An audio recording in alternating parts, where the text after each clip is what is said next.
So after the boundaries of inferior epiploic foramen, now we entered into the lesser sac. So as you can see my fingers, so my fingers are behind the lesser omentum, behind the liver, and behind the stomach. So this area is the lesser sac or omental bursa. Okay. So if we see the boundaries of lesser sac, it is limited anteriorly by the inferior surface of liver. This is the inferior surface of liver. Then the posterior layer of the lesser omentum. Okay, because my fingers are behind the lesser omentum, so posterior layer of lesser omentum is forming the anterior boundary, and also the posterior aspect of stomach. Okay, so these three structures are forming the anterior boundary of the lesser sac. See, when I put my finger in this lesser sac, superiorly, my finger can reach up to the caudate lobe of the liver. So this is the liver. This is the anatomical position and supine position. This is the area of lesser sac. Lesser sac is the left subhepatic space. So it is present on the left side. So I am putting my fingers in the lesser sac, and now I am trying to extend my fingers superiorly. So the part till where my finger is reaching is the caudate lobe of the liver. See, this is the caudate lobe of liver, and this is the caudate process.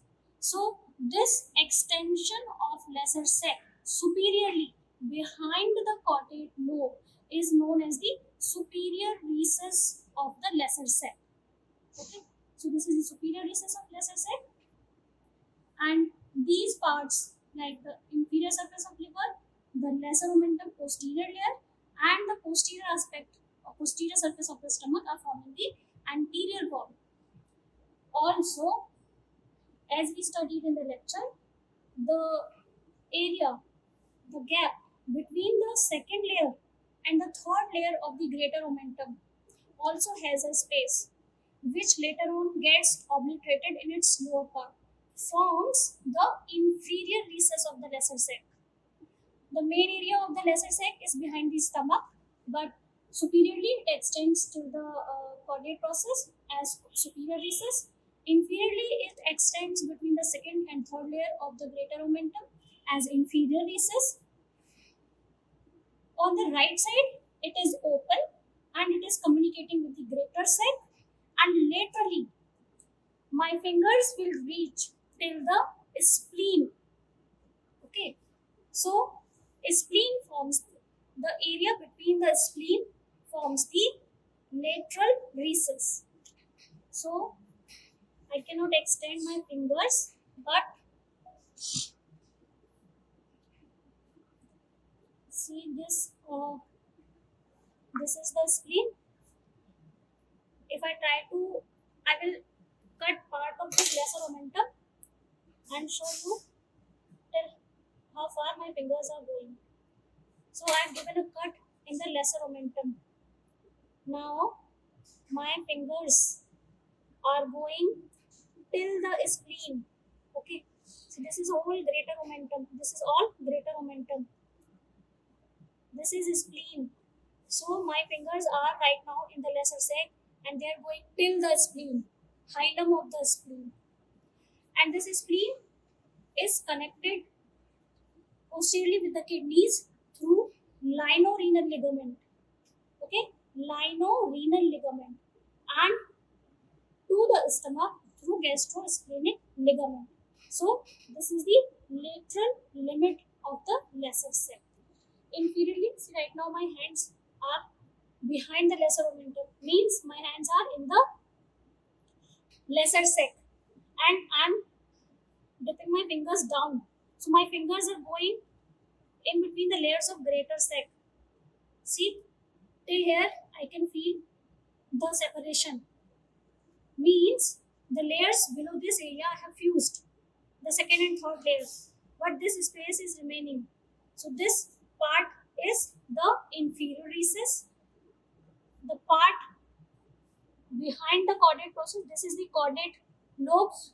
So behind this area is the superior recess, and then till the spleen, hilum of the spleen is the lateral extent of the lesser sac, and on the right side it is communicating with the through the epiploic foramen with the lesser sac. So these are the boundaries of lesser sac. Applied remains the same as that of this epiploic foramen. Most of the organs which are lying behind the stomach, mainly the pancreas. So if you have to do surgeries on pancreas, see this is pancreas. Okay, this is pancreas. So if you have to approach the pancreas, you can approach through this area, the avascular layer, the avascular plane between the fourth layer of the greater omentum and the peritoneum covering the transverse colon. This avascular plane, by keeping on splitting the two layers, you can reach the lesser sac because these layers are continuous through this inferior recess with the lesser sac. At the same time, you can give a cut lateral to the hepatoduodenal ligament, and now you can enter through this lesser omentum into the lesser sac and operate upon the retroperitoneal structures or structures forming the stomach bed. Okay, the most important structure is the pancreas, which is forming the stomach bed.